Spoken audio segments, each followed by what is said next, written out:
Bien, quiero pedirles que mantengan su Biblia abierta en el libro de Mateo.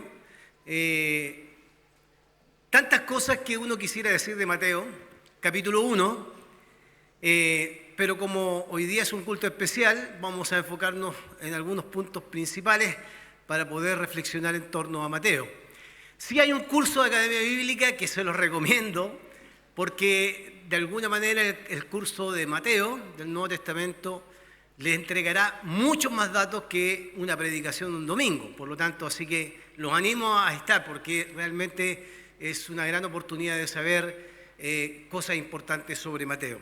Quisiera que nos centráramos solamente en el versículo 1, porque ustedes leyeron ya en el devocional, nuestra hermana Claudia lo leyó, difícil leer toda la genealogía de Jesús, los nombres y algunos datos, pero es interesante desde la perspectiva de que Mateo está incorporando en el origen de Jesús a algo que a veces pasa desapercibido, y me quisiera centrar yo de alguna manera en algunos puntos de esta historia del nacimiento de Jesús, que generalmente lo leemos cuando celebramos Navidad, pero que el libro no está pensado para que celebremos Navidad solamente, sino que está pensado a que descubramos dentro algunos elementos importantes del texto bíblico. Por ejemplo, en el versículo 1 dice el libro de la genealogía de Jesucristo, hijo de David, hijo de Abraham. Fíjese, si tuviéramos que inmediatamente decir algo, cómo parte con tanta fuerza un escritor o varios escritores, a eso vamos a llegar después, o si no lo descubre en la Academia Bíblica, que parte con una fuerza judía, ¿ya? Mostrando que aquel Jesucristo que tiene un origen, que tiene un comienzo, que es el génesis del cual se va a comenzar a hablar. De hecho, genealogía en griego aparece traducido como Génesis, origen, es el génesis de la nueva etapa del Nuevo Testamento, del nuevo inicio, del nuevo momento histórico. El versículo 1 parte diciendo esto: libro de la genealogía de Jesucristo, hijo de David, hijo de Abraham. Y quisiera que ustedes se saltaran conmigo un poquito para poder resumir toda la genealogía. El versículo 18. Desde mi punto de vista y de algunos autores que han escrito y estudiado sobre el inicio de Jesús, han atribuido a esta parte la segunda genealogía, el segundo origen o el segundo génesis de Jesucristo, y aparece en el versículo 18 diciendo: el nacimiento de Jesucristo fue así. Fíjese el contraste, por un lado, en el versículo 1, que la genealogía de Jesucristo, hijo de David, hijo de Abraham, y a partir del 18, el nacimiento de Jesucristo fue así. Y ahí se menciona que estando desposada, María, madre de José, antes que se juntasen, halló que había concebido del Espíritu Santo de Dios. ¿Ya? Y comienza la historia del nacimiento de Jesús. Algunas cositas que quisiera mencionar respecto a eso que me parecen importantes resaltar del libro de Mateo. Primero, decir que cuando uno estudia los 4 evangelios, nos proporcionan detalles cada uno, algunos mayor información, otros menor información sobre el nacimiento y el origen de Jesús. Este origen de Jesús lo marca fuertemente Mateo, Lucas y Marcos, que también de manera breve plantea que en el principio del Evangelio de Jesucristo, hijo de Juan, hijo de Dios, marca un inicio, un comienzo que aparece. Juan también lo hace, Pedro, desde la divinidad, que fue creado el Verbo que se hizo carne. Por lo tanto, tenemos en los 4 evangelios datos respecto al origen de Jesús. Otro dato importante que es fundamental entender para comenzar a entender el libro, porque uno no puede conocer un libro si no conoce primero el contexto o el contexto en que se escribe. De lo contrario, podríamos a veces cometer el error de sacar estos textos fuera de contexto. Por lo tanto, es bueno saber que el Evangelio de Mateo recoge raíces del movimiento de Jesús, este movimiento que Jesús tuvo en Galilea, pero que se inserta en una comunidad distinta, que involucra a la iglesia futura que está en Antioquía. El Evangelio de Mateo lo que hace es una síntesis de las tradiciones cristianas. ¿Por qué? Porque Mateo está escribiendo en un año, aproximadamente dicen que por el 80 después de Cristo, lo que nos recuerda que está escribiendo en un momento histórico donde ya no está el templo fue destruido. Recuerden que hubo una guerra previa y que es necesario reconstruir no solo el templo, sino que se comienza a reconstruir también la vida religiosa. Por un lado, la vida religiosa judía, que es muy fuerte, y por otro lado, la vida religiosa cristiana centrada en el movimiento de Jesús. ¿Qué es importante de esto? Que lo que se percibe en el libro de Mateo, en el libro completo, es que siempre hay una tensión entre el judaísmo, el fariseísmo, una tensión con aquellos que son creyentes, cristianos, muchos de ellos judíos, pero también gentiles.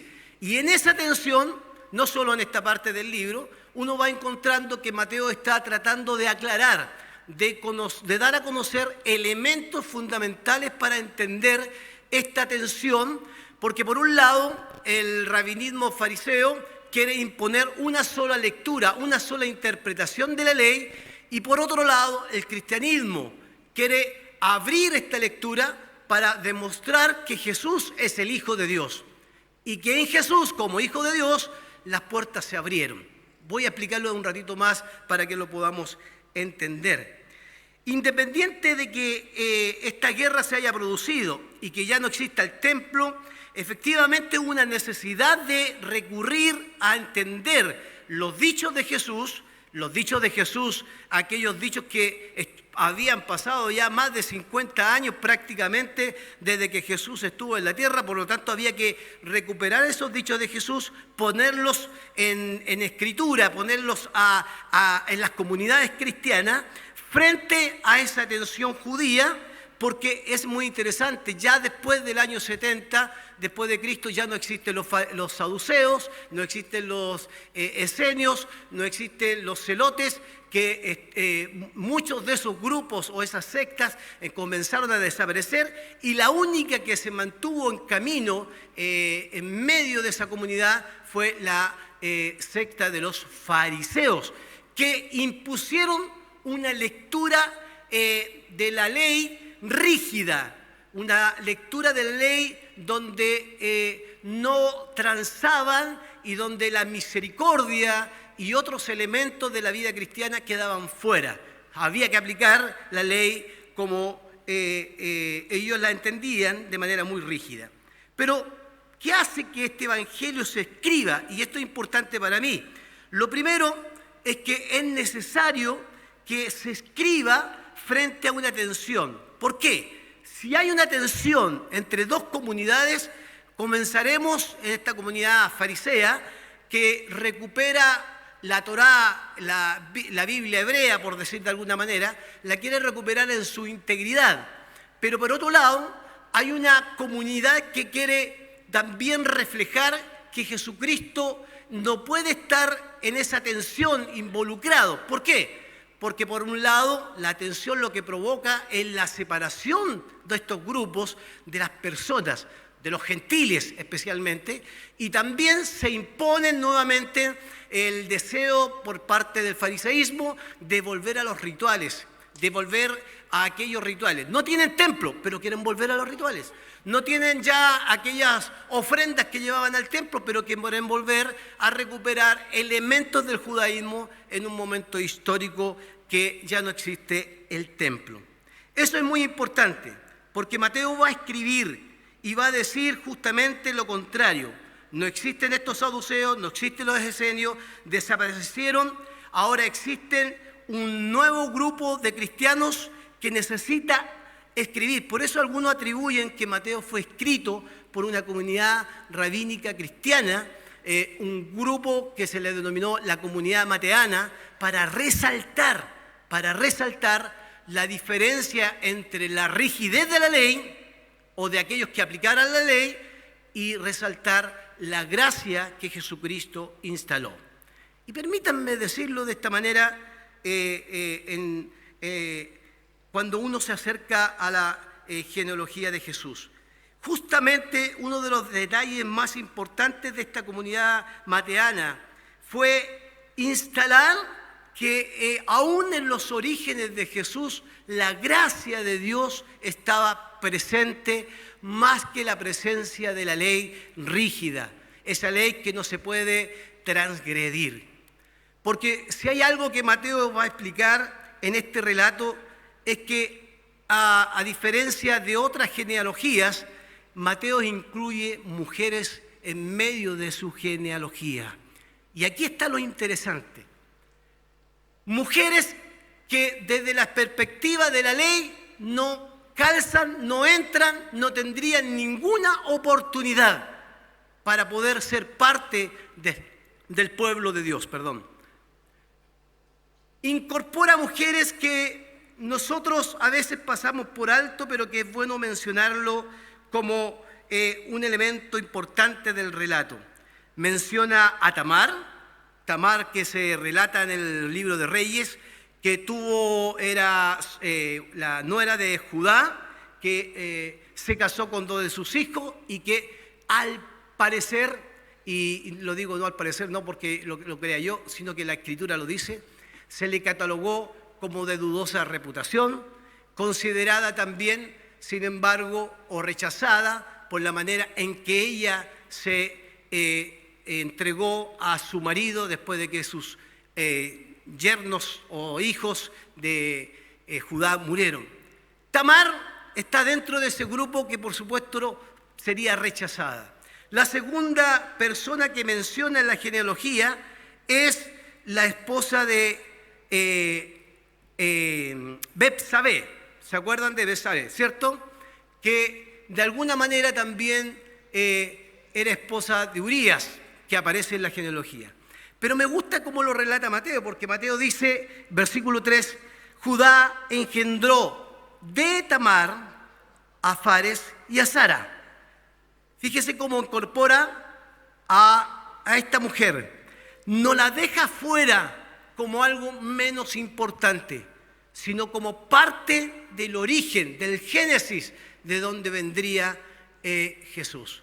De la línea de David, pero del génesis de Jesús. Fíjese qué interesante el versículo 5. Salomón engendró de Rahab a Booz. ¿Quién era Rahab? ¿Se acuerdan de ella? Los que estudian la Biblia, ¿se acuerdan? Una escuela dominical podríamos hacer aquí, ¿cierto? ¿Qué hizo ella? Salvó a los espías cuando fueron a Jericó, ¿cierto? Se salvó toda su familia. No eran judíos y no era una mujer tampoco desde la perspectiva de la reputación que fuera aceptada dentro de la vida religiosa de un pueblo como Israel. Interesante. Qué interesante. Porque para Dios, fíjese qué interesante, lo que está Mateo diciendo es que en la genealogía de Jesús Dios no hace distinción de personas, sino que las mujeres también fueron relevantes, aunque socialmente no fueran aceptadas, cumplieron un papel fundamental. Por ejemplo, Rahab engendró ¿a quién? A Booz. ¿Y Booz? ¿Quién era Booz? ¿Qué función cumplió Booz? También se acerca ¿a quién? A otra persona que aparece en la misma genealogía, ¿cierto? Y Booz engendró de Ruth. Fíjese qué interesante. Desde mi perspectiva y una opinión personal, el hombre no es que pase a un segundo lugar, sino que comienza a mostrar que la mujer es el origen por donde Jesucristo comienza a acercarse a la humanidad. ¿Y quién era Ruth? Ruth, ¿quién era? Una moabita de un lugar rechazado por los judíos, de la cual tenía que acercarse a recoger las sobras que estaban en el campo para poder alimentar a su suegra, a quien amaba fervientemente. Esta mujer socialmente era rechazada. Yo me recuerdo del relato de Ruth, cuando Boaz le dice: no me toquen a Ruth, déjenla que recoja todo lo que ustedes van dejando. Y luego aparece en el relato de Ruth como ella tiene una relación y se une a Boaz.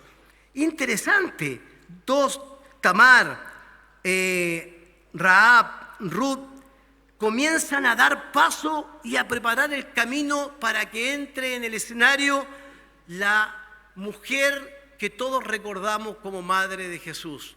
Y esa mujer es María. Qué interesante cuando encontramos en el versículo 16: y Jacob engendró a José, marido de María, de la cual nació Jesús. Y mire lo que dice el texto de Mateo, porque Mateo está escribiendo a los judíos, a una comunidad en la que está en tensión, a ese Jesús que es el Cristo, el ungido, el Mesías. Entonces encontramos dos genealogías, dos orígenes, y permítanme decirlo de esta manera: dos orígenes que muestran, desde mi punto de vista, que Mateo lo que quiere reflejar es que existe un nacimiento o un origen formal, de sangre, vamos a decirlo así, un origen, un génesis, un nuevo comienzo que viene por sangre, linaje de David, ¿cierto? Pero un nuevo comienzo que no viene por sangre, una genealogía, un origen. Nacimiento también se traduce en griego como génesis, una génesis que no viene por intervención humana, sino que viene por intervención divina. El Espíritu Santo presente en la vida de María. Fíjese que esto es interesante, porque en esta tensión Mateo está hablando de que ya en la vida de Israel la gracia de Dios permitió que la mujer estuviera presente y ocupara un papel fundamental para canalizar el plan divino, la llegada del Mesías. Pero llegando al momento histórico, desde esta comunidad de Antioquía, esta comunidad rabínica que está escribiendo los dichos de Jesús, que se han transmitido oralmente por 50 años y que se siguieron transmitiendo, tratando de escribirlo para que se dieran cuenta de que ya el rabinismo fariseo, ese rabinismo rígido, ortodoxo, no sirve, sino que ahora hay que entenderlo desde la perspectiva de esta nueva creación, del nuevo origen. Este es el mismo Génesis del capítulo 1 de Génesis. En el principio, el Señor creó los cielos y la tierra. Este es exactamente lo mismo. Es el nuevo Génesis donde comienza una nueva etapa, donde Jesucristo, en estas dos genealogías, ¿cierto?, presentados por medio de el linaje de Abraham y de David, pero también genealogía o origen donde interviene el Espíritu Santo de Dios para dar a luz a quien sería para nosotros el Mesías. Qué interesante, hermanos queridos.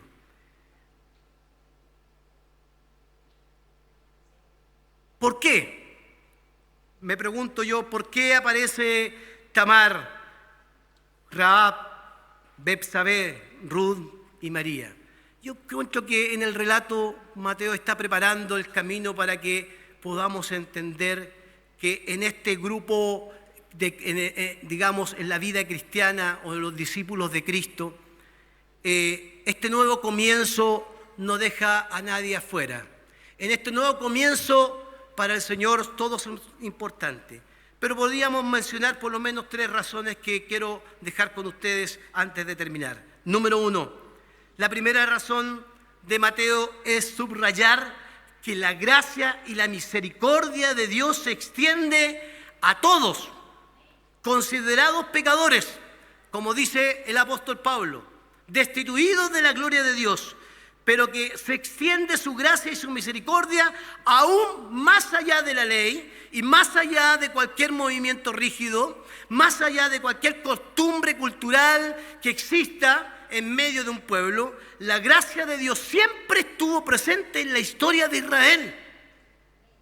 No nace solo con Cristo, sino que la gracia de Dios estuvo en los tiempos de Tamar, estuvo en los tiempos de Rahab, estuvo en los tiempos de Ruth y estuvo en los tiempos de María. Y en la gracia de Dios, la mujer, en este sentido, cumplió un papel fundamental en el nacimiento de Jesús. Porque desde la perspectiva rabínica, judía o farisea, no podía ninguna mujer de dudosa reputación o mujer que fuera de otro pueblo, que no fuera de Israel, entrar y cumplir un papel fundamental.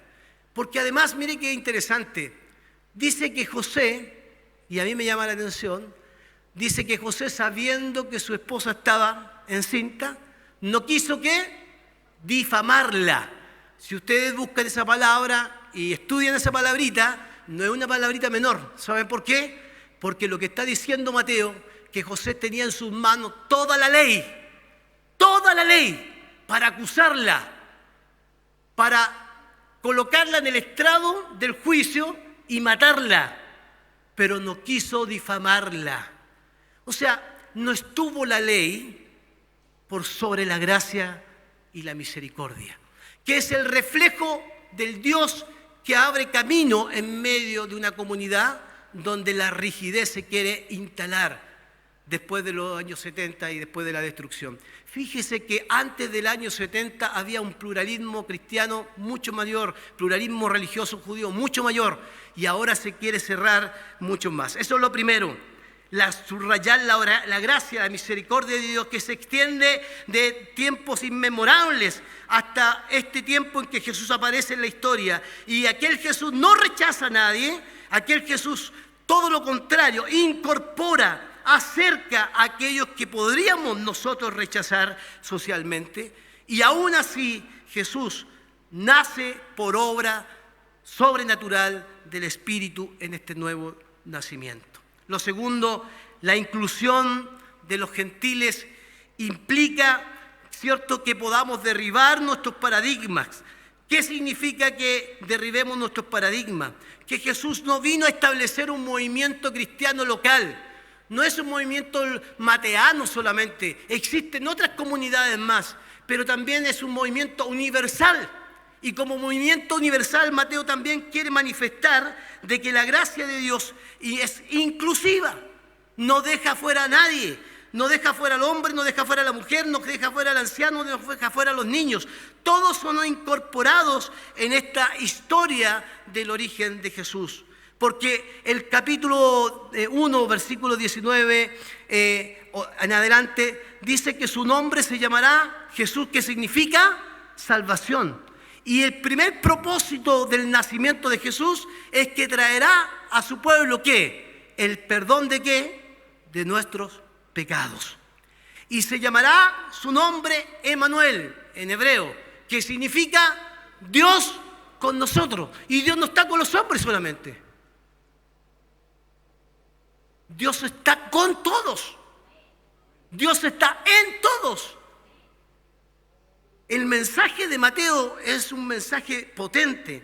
Tercero, dar prominencia a 4 mujeres, para algunos de categoría que tienen dentro del diálogo rabínico, fariseo, de dudosa reputación, anticipa una posición que nunca debemos perder de vista: el respeto, la participación de las mujeres que ocuparían en el reino de Dios. Lo que Mateo está diciendo, que no son producto de la casualidad. Ya las mujeres eran parte del plan de Dios en medio de la historia de Israel. Por lo tanto, este anticipo, mostrar a las mujeres, abre un camino del cual Pablo menciona en Gálatas capítulo 3, versículo 28. Ya no hay judío ni griego, no hay esclavo ni libre, no hay varón ni mujer, porque todos vosotros sois uno en Cristo Jesús. Si vosotros sois de Cristo, ciertamente, mire lo que dice el apóstol Pablo, ciertamente el linaje de Abraham sois y herederos según la promesa. Pero no herederos por sangre, sino herederos espirituales. Amén. Mire qué hermoso, como abre la puerta al libro de Mateo. Mateo comienza su libro diciendo: aquí no hablemos de hombre y de mujer, hablemos de discípulos. Algunos han catalogado este libro de Mateo como un libro cristológico, pero también eclesiológico, que involucra la vida de Cristo por un lado, pero la vida de la iglesia, la comunidad que abre puertas, que se involucra, que abre puertas para el movimiento de sus discípulos. Y el movimiento de sus discípulos no son solo hombres, también son las mujeres. No hay judío ni griego, no hay esclavo ni libre, no hay varón ni mujer, porque todos vosotros sois uno en Cristo Jesús. Uno en Cristo Jesús. Paulo Richards en un artículo dice lo siguiente, que ustedes pueden buscar en la revista Ribla 27, en su artículo Evangelio de Mateo, una visión global y liberadora. Dice: podemos decir que Jesús tiene su génesis histórico y cultural porque parte de José, y su génesis espiritual porque parte de María. La concepción virginal de Jesús en el seno de María, esto es muy, muy fuerte, es el punto de ruptura con el patriarcado de la historia de Israel. ¿Por qué interesante? Cuando la encarnación se produce, no se produce por el patriarcado, se produce por la obra sobrenatural del Señor. Y esto no es para pelearnos los unos a los otros, hombres y mujeres, sino para vernos como discípulos de Cristo. Amén, como discípulos de Cristo. Termino con esto. El que Jesús haya nacido de María abre puertas. Dios se presenta en medio de su pueblo para formar una comunidad de discípulos disponibles para comunicar las obras del reino de Dios. Siendo Dios mismo en forma de hombre, como dice Filipenses, pero el hombre y la mujer no son distintos frente a esto que son los discípulos del Señor. Así que a partir de esta lectura podemos decir, hermanos queridos, que Dios ha levantado discípulos que son uno en Cristo Jesús.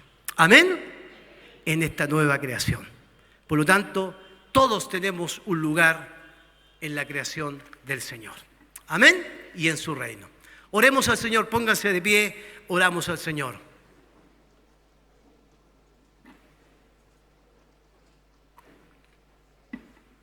Señor, gracias por tu palabra y gracias por lo que nos permite ver. ¿Cuántas cosas podríamos decir de este libro tan maravilloso que hemos leído? Pero también estamos desafiados a estudiar en la Academia Bíblica este libro tan hermoso.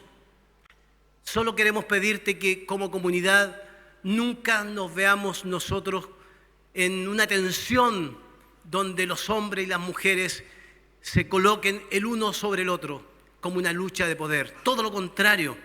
Este libro que hemos leído, este pasaje, nos desafía a ser discípulos de Jesucristo, que no hace distinción de personas y que nos colocamos sobre el otro en una posición de poder, de violencia, sino que nos respetamos.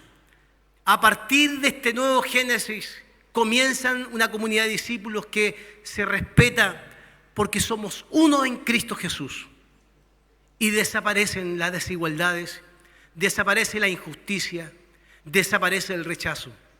Nos podemos mirar a la cara y amarnos como hermanos, porque como dice tu palabra, que en que el mundo conocerá que somos discípulos tuyos, en que nos amemos los unos a los otros. Y en esta comunidad todos tenemos un espacio para servir, para trabajar y para extender tu reino. Gracias por tu palabra. Oramos en el nombre de Jesucristo.